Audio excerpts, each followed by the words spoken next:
These are places that may look scary on the outside and they are obviously abandoned, but when people go inside, they find the most amazing things.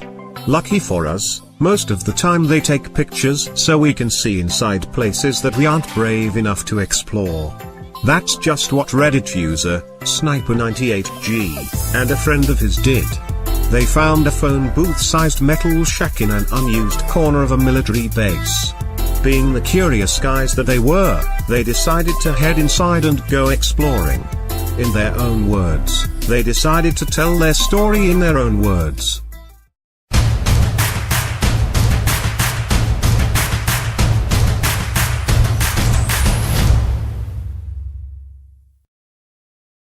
This is what we found when we opened up the shack. A ladder. When we got down the ladder we were standing on a small platform that led to a staircase that went down quite a ways.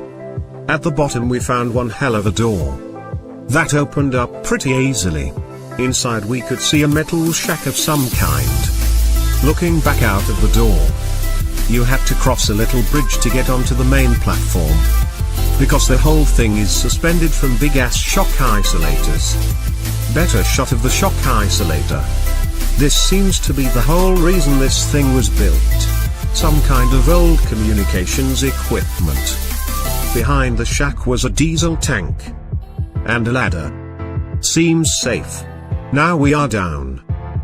The underside had a bunch of old air handling equipment connected to the outside by flexible ducts. Some of the stuff was in bad shape. The bottom of this place had started to fill with water. I thought about grabbing the flashlight, but figured there were probably a bunch of chud waiting to grab me under there. Apparently the site they found was LCC, Launcher Control Capsule Center. Basically it's a place where missile launch officers worked. It's where they would receive launch orders to fire off land-based ICBMs that were located elsewhere. But now it's nothing more than an old rusty bunker. Well, what did you think? I am fascinated with this old war stuff. I wish I had the time to go and explore through this type of stuff.